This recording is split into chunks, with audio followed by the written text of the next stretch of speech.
As you know, due to the spreading of this epidemic disease of coronavirus 19, our government of Haryana has taken the decision to suspend the classes for some time. So, meanwhile, and at the same time, they have also ordered or requested for online sharing of the education. In continuation of the same, I'll send you some short videos on the syllabus that has still required to be covered for our subject, that is digital communication. As you know, we are already in between the discussion of the Unit 2 on the topic of differential pulse code modulation. Thereafter, we are going to study about delta modulation, adaptive delta modulation, quantization noise, time division multiplexed systems, and effects of the quantization noise on different modulation scheme. So, I'll want to remind you or revise the topic of differential pulse code modulation.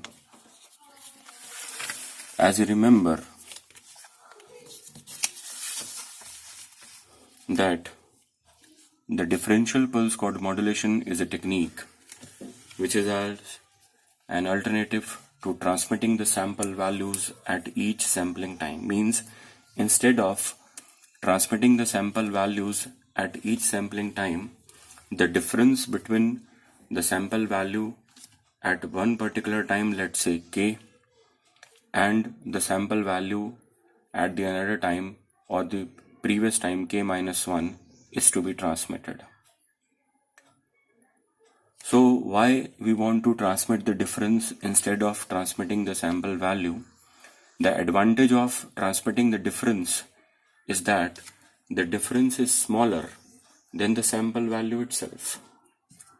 So, fewer levels are required to quantize the difference than are needed to quantize the original signal. And correspondingly, you will need fewer bits to encode the quantization levels. Although this technique enables us to transmit the information with fewer number of bits required, but on the same side there are certain complications that occurs if we transmit the difference. The first of the complication in digital systems specifically is that difference cannot be generally transmitted exactly due to the quantization.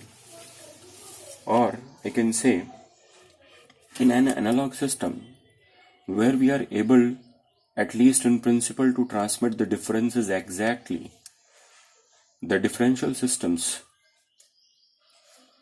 would operate on quantizations basically. Therefore, we encounter the complication that the differences are not generally transmitted exactly because of the quantization. The another complication is that there might be large discrepancy between the original signal and the approximate signal on the receiver side. In order to understand this point, this specific complication, let's say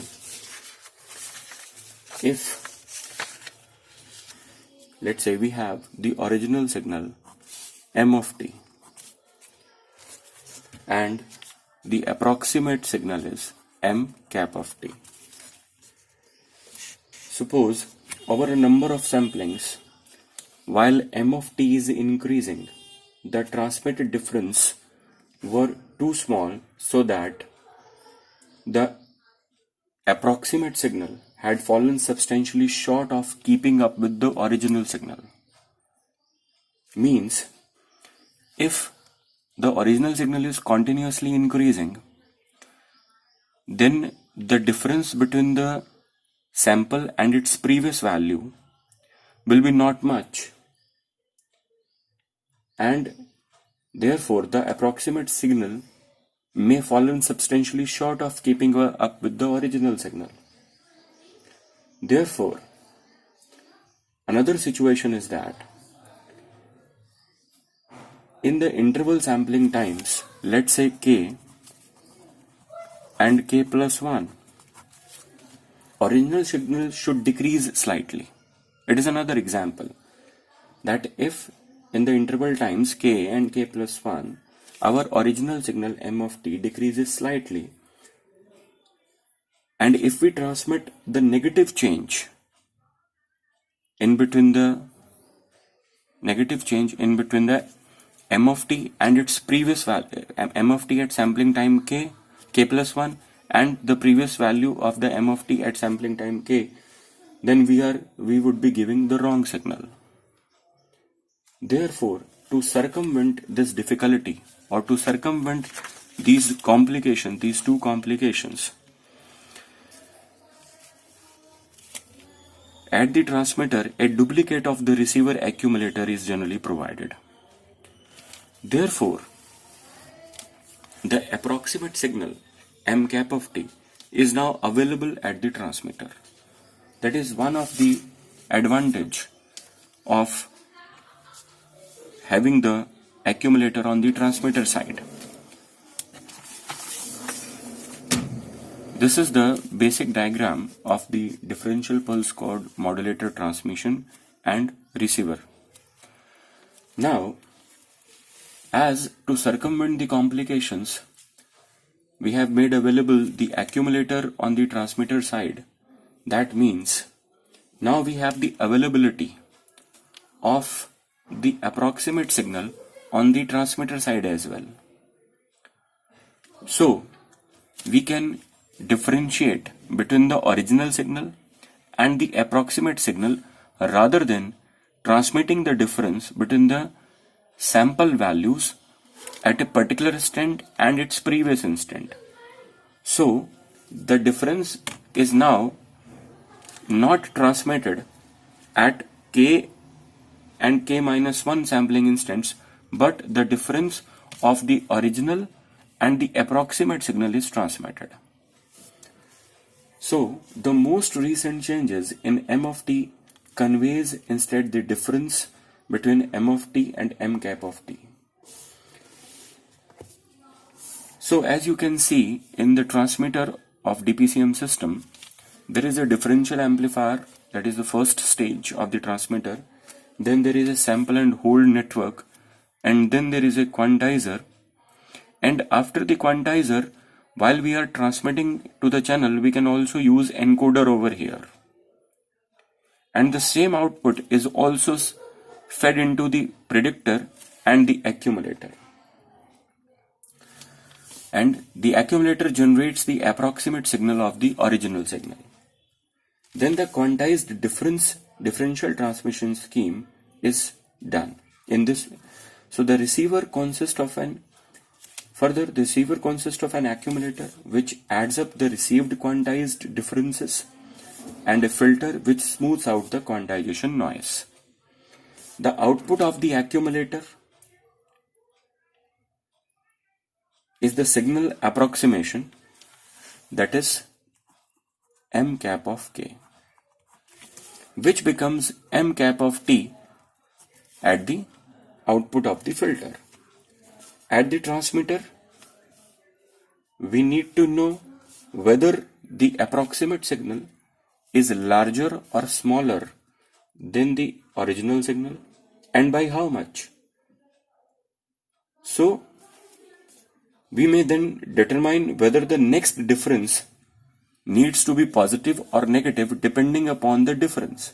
If m of t is larger than the approximate signal, difference definitely comes out to be positive. If m of t is smaller than m cap of t, the difference definitely comes out to be negative. So an information is needed whether the difference is positive or negative, and of what amplitude, in order to bring this approximate signal as close as possible to the original signal. Therefore, we have a duplicate accumulator at the transmitter. At each sampling time, the transmitter difference amplifier compares M of t and M cap of t, and the sample and hold circuitry holds the result of that comparison for the duration of the interval between the sampling times. The quantizer generates the difference, generally referred as del of Q of K, both for transmission to the receiver and to provide the input to the receiver accumulator as well. So, this is the basic method of transmitting the difference instead of transmitting the sample values, and this technique, as I have told you, saves the number of quantization levels and required number of bits to encode the different levels.